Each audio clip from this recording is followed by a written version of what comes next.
and then you get countered, you counter, you get countered. Not only have you won the first game, you also won against one of your potential counters, which reduces your opponent's options to start the chain. All right, so Eloise moving on to the Druid here to respond to the Rogue. A good answer, in your opinion, Sossel? Depends who you talk to. If you talk to Rogue players, this is the easiest matchup in the world. You just draw Violet Teacher Prep every game, you play that on turn 4, and you win 99% of the time. In the real world, I would probably say it's maybe 51, 52% Druid favored, very, very slight edge. But looking at the rest of her lineup, what else does she have left? Her mage was banned, so she's looking at Warlock or Druid. So, it's interesting. If the Warlock was a control Warlock, I think I would have favored that over the Druid. So maybe it's a Zoo that she's packing. Yeah, well, we'll see that potentially later on here. Are we going for a turn 1 Shredder here? Is that a thing? Turn 1 Shredder. Yeah, turn 1 Shredder. Yep, turn 1 Shredder, Wild Growth Shredder. This is the cathartic point of playing Druid. When you look at a hand like this and you say, yeah, I see the curve. I see how this works. Oh yeah, I'm going to get this Shredder out. And then you're going to take 2 turns to kill it, and I'm going to go, oh look, another Shredder. There you go. Oh dear. Well, I mean, Eloise can deal with the first part of the Shredder here with Backstab and the hero power. Kranich can, right? Sorry, Kranich, yes. Yeah. Just making sure that I wasn't confused there. So yeah, going to choose to Backstab hero power and then look at maybe either Fan of Knives or re-hero power and Deadly Poison on turn 3 to try and answer the other part. Doesn't even need to do any of that. Just a nice 1-1 comes out that isn't threatening at all. But Wild Growth from Eloise into the second Shredder is going to come down here. And Mind Control Tech gets drawn, Callum. Yeah, another tech card from Eloise. The second deck we've seen from her in a row, which definitely has some cards which are not standard issue, if you like. She's, and you know, this even perhaps gives you a greater impression that she's planning for Paladin. Mind Control Tech very good against Paladin. Baron Geddon, Revenge, and Kranich isn't bringing Paladin. Right. Does look like it's suspicious that he's bringing Zoo. He does have the Warlock deck, so Zoo might be likely from him, and again, these same cards would have been very effective in that matchup, but hard to say, like, based on Eloise's meta, I guess, it's hard to say that Mind Control Tech is uncommon, because honestly, in the Asian meta, Mind Control Tech and Druid is actually very, very common. So it's probably not unsurprising, but as you said, definitely a lineup that is targeted a little bit towards beating the board flooding early minion decks. You mentioned the Asian meta and the Chinese meta specifically, because that's a little bit different even in itself from the wider Asian meta. One thing that in the West has really cycled out of Druid is Darnassus Aspirant, or maybe one Darnassus Aspirant. A lot of people just kind of suddenly realized, why do I keep letting myself draw this in the late game? This is really upsetting. Oh, it's turn 10 and I drew a River Crop. Great. Yeah, it's cycled out of a ton of Druid decks in the West, but actually in China, it really...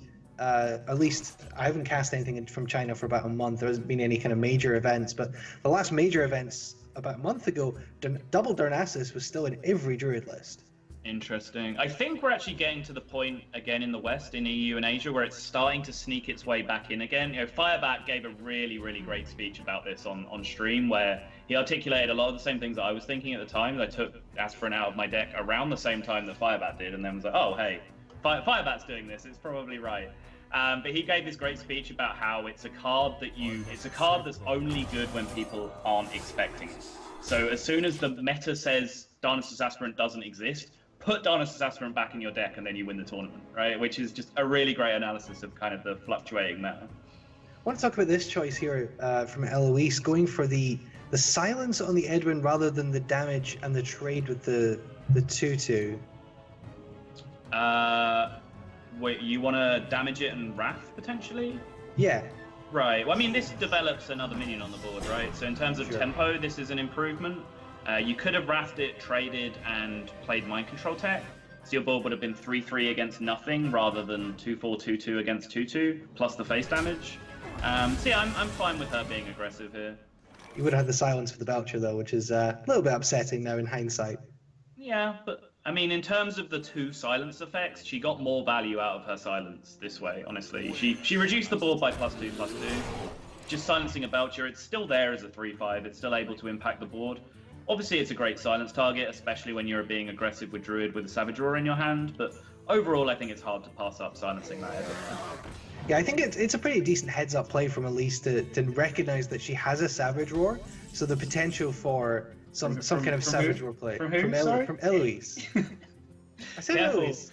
You said Elise. Did I? Oh, Yeah. okay.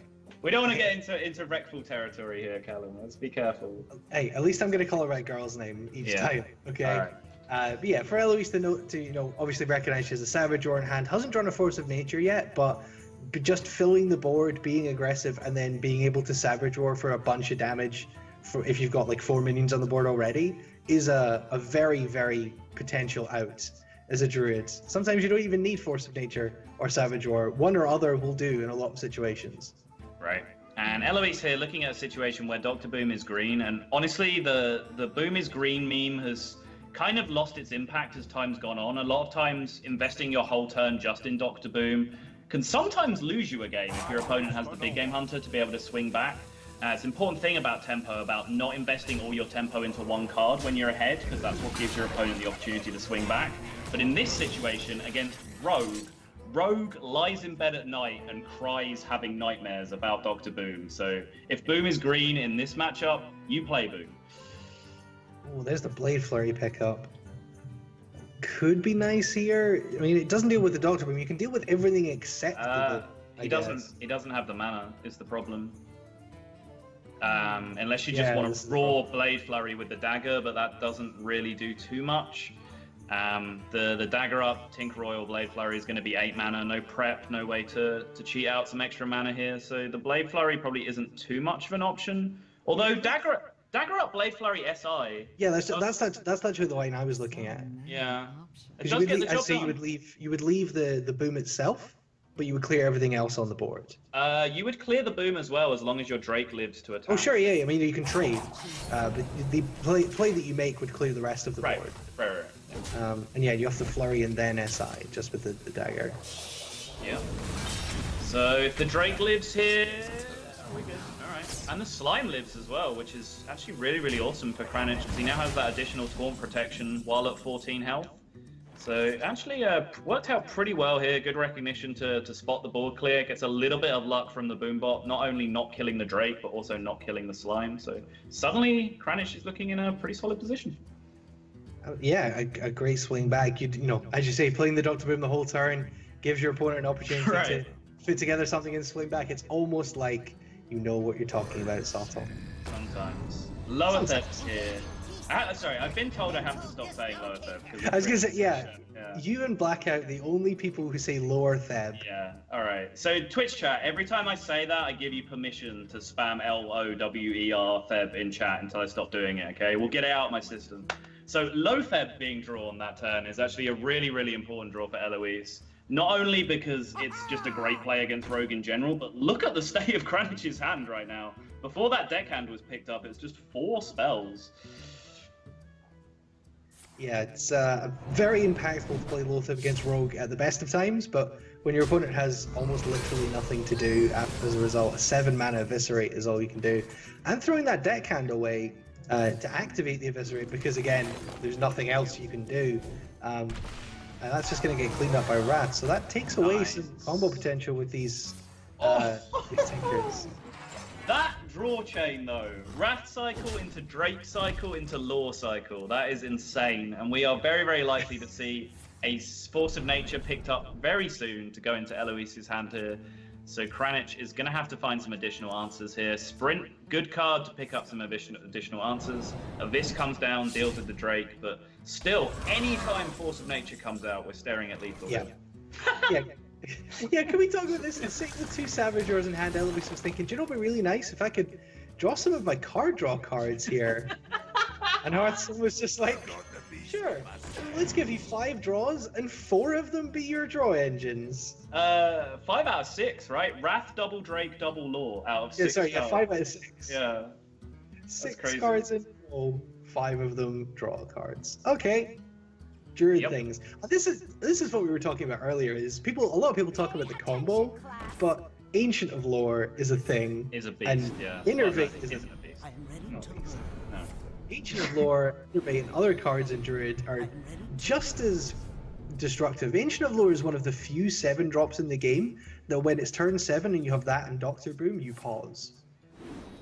Sometimes. You think about it occasionally, for a fraction of a second, and then you play Boom anyway. I'm not saying you don't play the Boom most of the time. Yeah. But you have to think about it. Yeah. Oh, the swipe off the top there on the Violet Teacher as well. But is it? It's lethal. Double Savage Roar swipe. It just ends the game. It's going to be 12 exact lethal with the hero power. The swipe just seals it. Yeah. So your excitement for the swipe was well placed, but it turns out if it was getting cast anywhere that turn, it wasn't being cast at the Violet Teacher. But just the hero power is enough to do the last point of damage. No BM swipe from Eloise, and she is instantly playing the Freeze Mage, the Control Warlock. We're going to see the Rogue for 6-0. Another player opening up with the Rogue.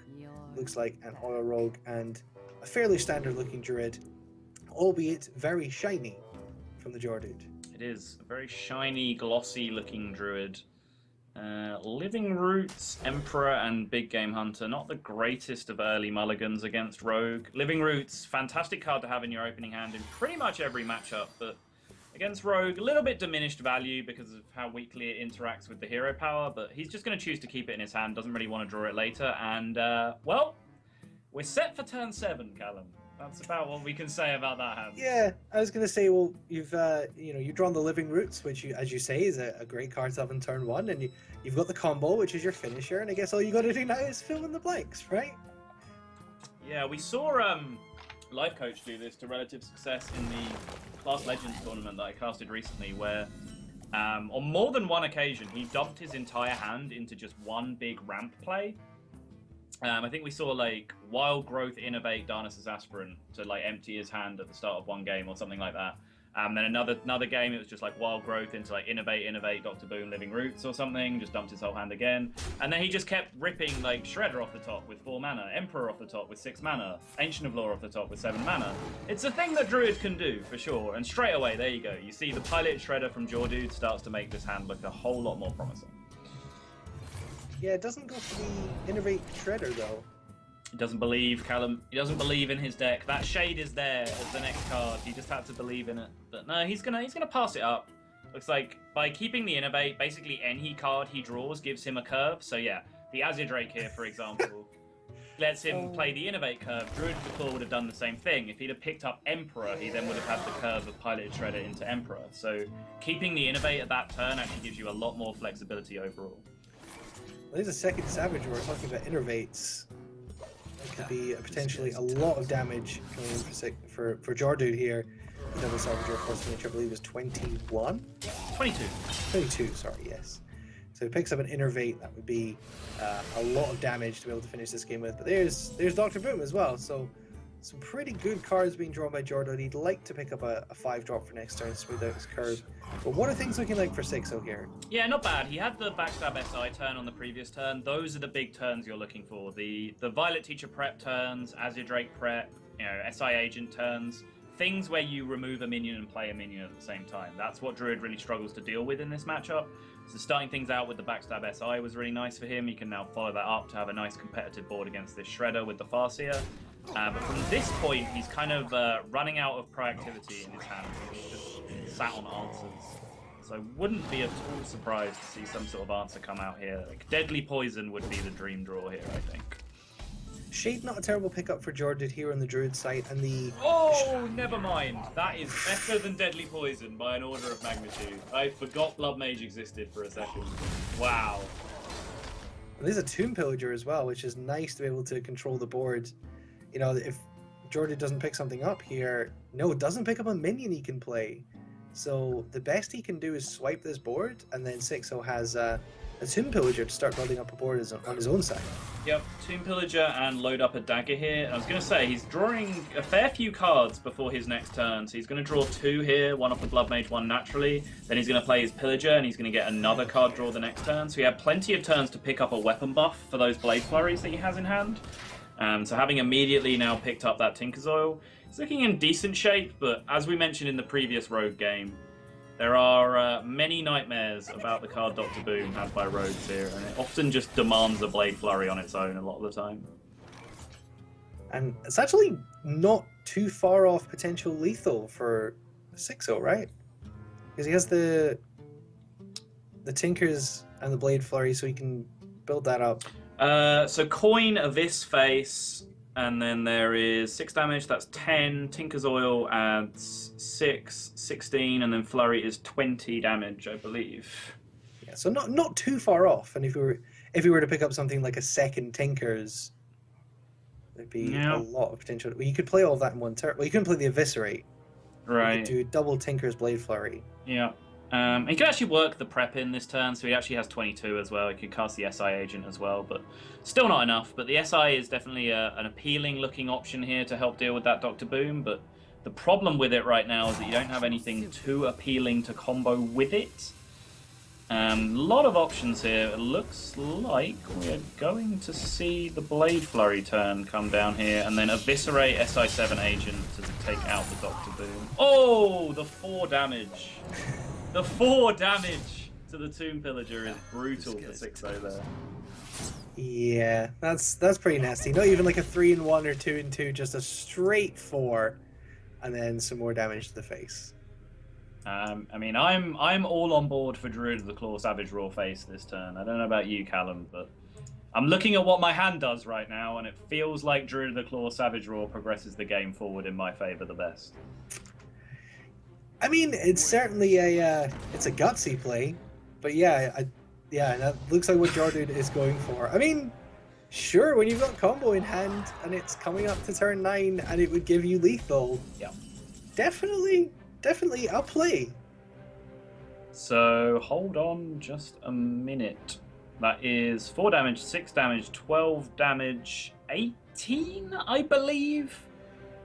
That's so close. Cast it all with the prep. Wouldn't even need the prep, in fact. He has enough mana anyway. But I believe he's 2 damage short. So yeah, 6-0 is going to struggle with his options here, but he's going to unfortunately come to the conclusion that he's about to get Druided.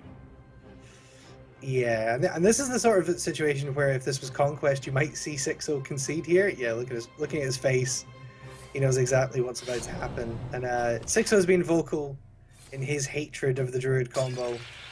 Yeah, he's just going to go for it here with the Deadly Poison and the Oil and do as much damage as possible, but isn't going to be enough. Nope. Puts himself on the win next turn with the second Flurry, but it's the best he can do. Keeps his 6-3 on board as well, but he's going to get the unfortunate news. I'm sure he knows deep down in his soul exactly what that Druid of the Claw Savage Raw face meant for his prospects in this game. Doesn't even wait for the Savage Raw to get played. Just respects the fact he has it, concedes the game, and 1-0 to the tree. Yeah. That was pretty good. So Kranich does actually have to pick this rogue now, which, I mean, 6-0's going to feel pretty good. Having seen Kranich pick a mirror, so knowing that Kranich doesn't favor his rogue into 6-0's Druid, and then forcing him to make that pick anyway. The only other thing I can consider is maybe Kranich wanted to win the Druid mirror because Last Hero Standing is all about getting more than one win with your decks. So say he picked the Rogue and managed to beat the Druid, he may have just been more scared of an immediate counter from 6-0 and felt like the Druid was a better chance of picking up 2 wins from that point, but yeah, as you said, 6-0 has dealt with what Kranich thought was his best answer at the time, and now is just going to have to deal with Druid things here. And he has a knowing smile on his face right now as he casts the Wild Growth, is able to follow it up with the Shredder on the following turn, and then straight into Emperor Thaurissan after that if he wants it. I think as well there may be a consideration from Kranich that knowing that he only has the potential 1 deck left if he loses that match, he prefers a Druid mirror to a potential Rogue mirror. Mm-hmm. Maybe just and the Rogue decks tend to be more different than the Druid decks as well. So if he's playing a version of the Rogue, as we see Sludge Belchers, Edwin Van Cleef, the City deckhand. Okay, I love this, by the way, from Kranich. He saw the Wild Growth on the previous turn from 6-0, so he's expecting Shredder. Yeah. So he plays out this South Sea deckhand here, knowing that the turn he wants to make on the next turn is Deadly Poison Edwin Van Cleef, and that will allow him to chop down the Shredder. The 2-1 has a good chance of trading for the remains, and then he has a 4-4 on board with the Edwin against nothing. 6-0 from his side recognizes that situation and chooses to go with the Keeper of the Grove instead of the piloted Shredder. So that was actually just a really high-level exchange back and forth on both sides. Yeah, and now the 2-4, we talked about this earlier, sometimes that stat line can be very useful, and this is one of the rare cases where you'd rather have the 2/4 than a Shredder on board. Yeah, I mean, it can't, because it was specifically Van Cleef that was aimed to be Kranich's follow-up, then 6-0 does get a little bit punished for using the Keeper of the Grove, but 6-0 was expecting, based on that play, that the follow-up was, Deadly Poison SI7 or Deadly Poison Farseer, for example, in which case the play he would have made would have been stronger. And goes for the Thaurissan rather than clearing up the Edwin with Living Roots or any other combination of cards. He does seem to definitely favor the early Thaurissan. I can't say I blame him. Right. It always works when you can get a Thaurissan on as many cards as possible and as early as possible. And you can see from his hand here, it does allow him to go into Ancient of Lore next turn. Yep. He could do something with Azure Drake, Hero Power, and Living Roots if he wants to do some board clear as well. That Living Roots getting the spell power makes it pretty powerful. So yeah, just increases the amount of utility in 6-0's hand here, and that's really what he's looking for. Also, just based on the state of the board here, a possible turn you'd expect from the Rogue would be, say, Backstab and the Poison Charge into the Emperor, followed by the 4/4 hitting the 2/4. So then on this following turn, you have 6 mana Ancient of Lore, and then you have the 0 mana Living Roots to clear up the remains of that 4/4 Van Cleef that would have 2 health. But he now has the flexibility of dealing with this Drake as well, with the Azure Drake into Wrath. So 6-0 playing this very well, and as you said, he is favouring being aggressive here as opposed to answering his opponent's threats preemptively. He understands what Druid is about, which is just getting your stuff on the board and making sure you're the guy asking the questions each turn. You don't want to be the Druid player that's just answering your opponent's stuff. Yep. 6-0 choosing to conserve the Living Roots there, because he did have the option to Wrath for 2 and draw a card, and use the Living Roots as well. Yeah. The Living Roots does give him more reach later on, so I guess he... interesting, he favoured effectively cycling... using the Wrath rather than cycling the Living Roots. He's valuing having a Living Roots in his hand over a random other card in his deck, basically. Yeah. So yeah, I can understand that, because he does have the spell power in play. He has plenty of cycle in his hand already with the double Ancient of Lore, and that Living Roots does cost 0 mana. When a card goes down from 1 mana to 0 with Emperor, that's one of the most powerful discounts that you can get. It's 0 mana cards in Hearthstone are notoriously broken, so discounting any card to 0 is always a huge advantage. That's why Target Dummy is such a huge card. Yeah, exactly. Yeah. But yeah, no, you're right. Especially when you're playing a deck like Druid, having just the ability to do 3 extra damage or 2 extra damage for 0 mana to add to your combo makes just life so much more difficult for your opponent. Blade Flurry pickups, interesting with the Thanos in hand. Yeah, gets the job done here. Takes out both of these minions. He has the SI to follow it up as well to potentially snipe down the Shredder drop. Hey, Whirling Zappo. One of the few times you're not too sad to see that card come out. Just plays it up with the second SI, but the hand size of 6-0 versus the hand size of Kranich, a little bit unfortunate here. So just going to clear up this board here quite nicely with the swipe and the Keeper of the Grove. Yep. And when your opponent only has 1 card in hand, anytime you can clear their board, you're feeling pretty confident about that. Right. He does also have Druid of the Claw plus double Savage Roar next term in terms of burst, so just keeping the board clear. He doesn't really need to push too much extra damage through because he has a big old pile of burst sat in his hand. So this Sludge Belcher, I believe, is going to stall proceedings for 1 more turn. Yeah, he doesn't have quite enough here to push through the Sludge Belcher, so Ancient of Lore to dig, try and pick up some additional answers. Mind Control Tech not going to be too helpful. Force of Nature is a good card, though. Yeah, he would only have 8 damage to go through after the Sludge Belcher, because he'd have to use the Keeper and Face to clear it, and then would only have the Druid of the Claw. So yeah, just going to go ahead and play the Ancient of Lore, as you say, and then innervate out the Loatheb to lock out, I think, just about everything that Kranich is going to be able to do here. This could be... I don't want to jinx it, Saltel, but it looks like we might be on our way. I was going to say, our first 3-0 of the tournament. I don't think you can possibly find any way with the commentator's curse. You can try as hard as you want. I don't think you'd manage. Go down here for the first act. What? Again, has that prep in his opening hand. 2 of them is probably a little bit ambitious. You probably want to dedicate one of those slots to a more impactful individual card. But again, I'd love to see him keep 1 prep in his opening hand here for sure. What about the Living Roots here for 6? Are those useful cards for him to keep in the early game? They are weak in this matchup early in particular. They do tend to just get traded out by the hero power early on, but the thing is, you know, they are 1-mana cards, so although they are flexible late on, they are still at their most effective early, so you probably want to keep at least one of them just so you remove them from being potential draws that you get later in the game. There's a sap to help deal with anything that's innervated. That's actually a pretty big pickup for Ryzen, because if there was some kind of crazy double innervate play, like let's say right now a double innervate Thorson, you can effectively trade your sap for both innervates. Right. And you would take that. Yeah, you definitely take that. 6-0 just goes right ahead and innovates the Shredder here. Decides not to wait for the more stable curve of Innovate Drake into Piloted Shredder. Just Piloted Shredder is a much harder minion for Rogue to deal with. So, you know, the advantage of playing a 4/4 next turn in terms of tempo compared to playing a Piloted Shredder this turn, which is much more difficult to deal with, is a significant advantage. Ryzen's going to prep the Fan of Knives here, and then, yeah, look at the sap for the 4/2, like I said, with the Innervate play.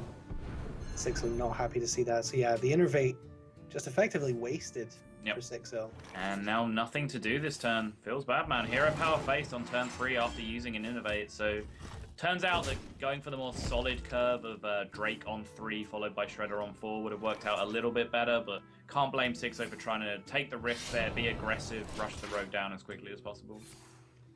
Yeah, Ryzen really showing his mettle as a Rogue player here. Just equipping that Deadly Poison this turn. 6-0 playing a Shredder quicker than we could change the perspective there. Yeah. These two players are both playing very quickly. Oh, baby. He's going to coin Loetheb here. He could also coin Eviscerate Van Cleef to get the board clear and a 6/6 in play. Looks like he's just going to go for the Loetheb play here instead. So, kind of interesting. Okay, interesting. As Drake picks up an Ancient of Lore, turn too early, made a backstab. Well, there is potential for backstab Eviscerate Van Cleef. There is. He turned down the 6/6 Van Cleef on the previous turn, though. Coin Eviscerate on the first half of the Shredder. You have a very high likelihood of your dagger being able to deal with the second half of the Pilot Shredder. Right. And then Van Cleef on the board as a 6/6. So he turned it down on the previous turn, and it was a cleaner turn then than it is now with that Nerubian Egg in play. But of course, the Nerubian Egg coming out of the Shredder would have been pretty awesome for him that turn, honestly, with 0 power minion on board. He could have even just kept the Deadly Poison charge and had his 6/6 in play, but now he just doesn't really have enough targets for the backstab and Abyss here. But unless he wants to take care of the egg, which looks like he's going to do, he's going to backstab Abyss, one of the targets, trade the Loetheb into the other, and just get a 6/6 on board. He's good. Yeah, we'll see if he trades it. I think he probably should. Yeah, he is going to do that. Yeah. Alright, so yeah, 5-1 6/6. Wrath picked up is pretty good. So yeah, you can silence and then Wrath, and that will deal with what's on board. Yep. Another Ancient of Lore picked up. Yes. So 6-0 will be able to build up some card advantage. Right, cycled himself straight into double lore there, so he's set up nicely not only for the next 2 turns, but because of the extra resources that he's going to get for the next several turns after that as well. But Ryzen as well has pretty much his equivalent in the deck, which is the double Azure Drake to keep him going as well. Just poking away at face. Root's not too impactful. I think this is a pretty easy Ancient of Lore here. Though there is a consideration for swipe, I guess, in clearing this board. How scared are you of that Azure Drake? Yeah, Drake is a minion that does command a large amount of respect, particularly from Rogue, but the sacrifice that you make to remove it compared to developing a 5/5 on the board and playing 2 cards. You've already seen 1 Fan used, you've already seen 1 Abyss used, you've already seen a Backstab being used, so there's a lot of the potential spells already out of the deck. This is the double MC Tech Druid from 6-0, right? Yes. Yes, we see the first one of those coming to hand. Ryzen is going to go ahead and use that final charge. Mostly, a lot of that is so he can fit the dagger up into his mana here. Gives him the opportunity to do things with Oil and Poison next turn and Violet Teacher. And of course, double Drake on the board. This is pretty scary for 6-0. It is, yeah. This is now significantly scary than the previous turn with the double spell power buff. But again, like the clear turn here sacrifices such a large amount of of tempo and resource gain with the Ancient of Law, but it looks like he is going to decide that he has to respect this board this time. Does get to develop a minion this time with the Keeper of the Grove, and he's just going to go with the Living Roots and the Mind Control tech play. We'll see if he decides to respect this single Drake again, or whether he goes face. He is going to respect it this time. Okay, well the combo is in hand, obviously, and it is coming up to turn 9 for 6-0, so Ryzen is going to need to do something here. This guy's How much damage there is? It's 14. It's 23! Yep, that is enough. So 6-0, gonna do Druid things. These players are playing so fast here, by the way. I can understand, like, Ryzen's comfort with Rogue means that, you know, he is probably playing a little bit quicker than a lot of players would. Probably played as many Rogue games as anyone, so he's comfortable in what play he wants to make. But Druid, 6-0 as Druid is matching that pace as well, just rapidly, like, progressing the state of the game forward. I'm getting a little bit out of breath, to be honest. I'm not fit enough for this speed of casting. This is why I do Hearthstone and not CSGO. Which is the absolute optimal level of play. Decks like Rogue and Freeze Mage, etc. have a much bigger gap between those two things than things like Paladin and Druid do. So you have more of a range as a player to be able to just straight up outplay your opponent with those decks than you do with a Secret Paladin or a Druid. Ryzen instantly mulliganed there and kept the Innervate Shade. Innervate Shade seems good, but 6-0 does have that prep in his opening hand, so that is the key piece that you need to make the big swing happen. But Shade and Axramus is a great drop from Druid because it's one of the minions that's immune to that big swing from the Rogue early on. It's a minion that's very, very hard to interact with, and unless they get something super early on, like Blood Mage prep Fan of Knives on turn 2 or something ridiculous. Yeah, we talked about that yesterday, I think it was, that it's really good against Rogue because you do have to have something insane like Thalnos prep Fan of Knives, or you have to have Azure Drake Fan, or you have to have, you have to have a huge amount straight away to deal with it. Yeah. And it takes it even just a couple of turns to get very far out of range. Yeah, if you get it down on turn 1 or turn 2 with the coin or something like that, then unless your opponent does have that immediate answer that usually involves prep, it very quickly outgrows the Blade Flurry. So unless there's a huge Blade Flurry later on with, say, Deadly Poison and a Tinker Oil, then you start to enter sort of Immortal Shade territory. Yeah, so you see that 6-0 would need a Flurry now. Right. With the Deadly Poison and the prep. And the prep, yeah. It would still be a huge resource burn just to get rid of this Shade, but now that it's grown to 4-4, it's starting to get to that point where it's more or less immortal unless we see a huge Tinker Oil Flurry come down. 6-0 does pick up a sap, but we saw in the reverse of this game earlier on when Ryzen was on the Rogue that the ability to sap the innervated out card was really impactful for the Rogue, because you effectively just burn those innervates. 6-0 has picked up the sap, but unfortunately there's not a big innervated out minion for him to target.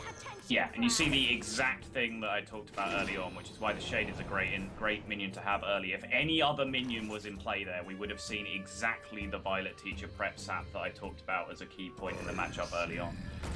So yeah, the fact that it was exactly Shade here is huge. The fact that he's able to finish off the follow it up, with Lotheb is also huge because it potentially allows him to ignore this Violet Teacher for a turn, but he may also decide just to respect it and reveal the Shade here, since it's kind of safe from removal with the Lotheb in play anyway.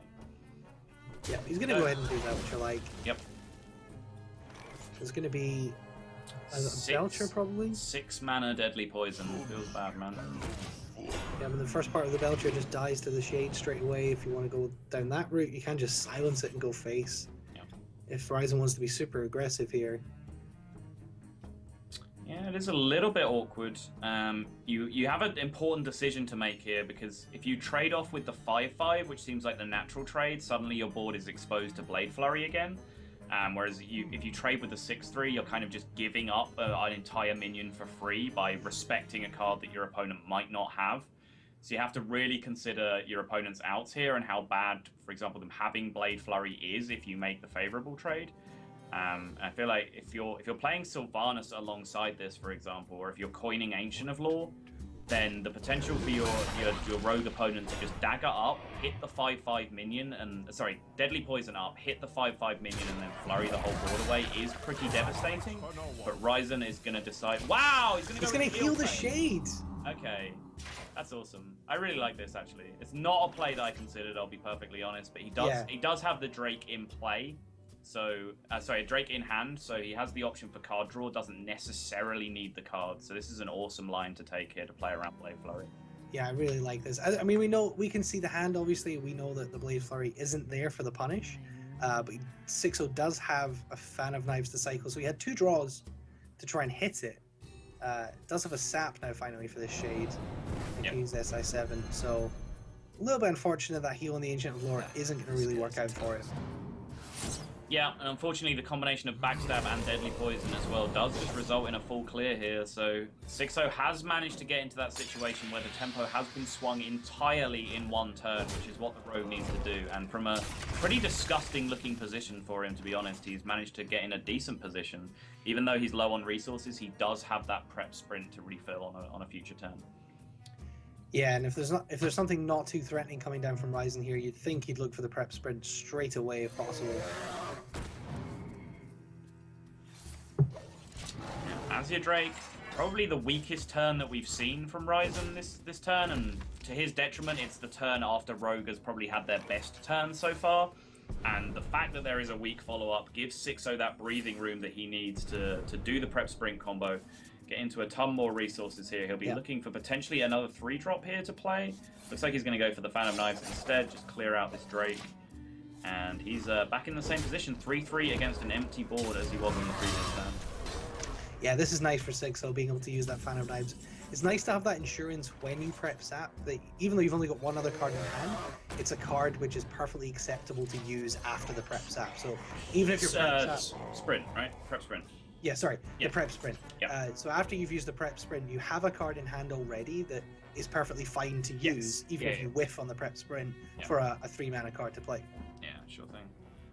Double Tomb Pillager is coming into the hand at a pretty nice time, because it's starting to get to the point now where he's going to want to build up a board of his own, but he does still need to find a removal option for this board. No Blade Flurry has been drawn as of yet, which would be pretty fantastic right here with the dagger up and the Tinker's Sharpsword oil, but he's just going to have to Drake here to try and dig for the board. No answer to this Shade and Drake this turn, so a combo draw here is in fact lethal, I believe. Second Savage Roar doesn't do it though.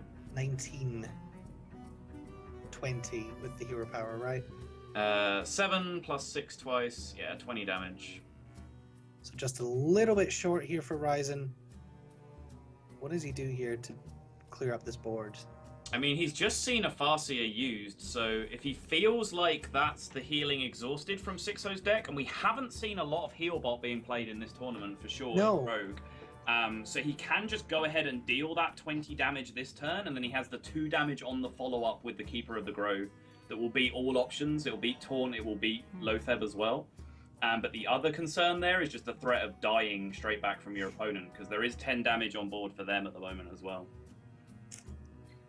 Yeah, it's one of those positions as casters that's really hard to predict or talk about the pro mindset, because we have the perfect information of the hands, right? But if you're in Ryzen's situation, 6-0 could be sitting on, you know, Oil Prep Flurry, for example, or any kind of combination of crazy damage. So I don't mind the respect here at all. Trading away the Shade as well. Wow. So I guess that means he's just trying to push this game a little bit longer and just rely on that Force of Nature draw when it comes to be able to seal the game. But honestly, based on the information that I've got from the Rogue deck so far in this tournament, it's unlikely that there would be any more healing in the opponent's hand. Most people have seemed to be just very light on healing with their Rogue decks in this tournament, so I was definitely looking at the all-in play with the damage there if we'd counted it correctly, and it was in fact 20. Well, we both counted it, so we'll I'm pretty hope that it was, yeah. It was 7, plus 2 Savage Roars, which were both fireballs, 6 damage, which is 19, plus the hero power is 20, so I was a really big fan of that play. I can't hand on my heart say that sight unseen without seeing my opponent's hand, I'd be brave enough to make that play, but it's the play that jumped out of me when I looked at the start of the turn straight away, without even really considering the options that I could see in 6-0's hand, so... 6-0's gonna look at the Doctor Ring here, and I assume the hero power to clear the Drake, maybe? Or is he gonna trade the 4-4? I think he's got to trade the 4-4. He has the value of his life total with the Sylvanas on board, and that is not quite it, right? It's 21. The choice to not use his life total there has paid out, because that is 14 plus 5 plus 2, which is 21 last time I checked. So 1 damage hit off here from Ryzen. Again, he has the option to just do it and have the Keeper of the Grove as the follow-up. This time there's a little bit less damage on board than there was the previous turn. He's also gained 1 additional armor, but the Big Game Hunter Shredder play this turn actually just feels incredibly powerful. It feels a lot more powerful than what he did last turn, as opposed to going for the all-in play, so I'm definitely on board with his line this time. Well, there's the flurry, though.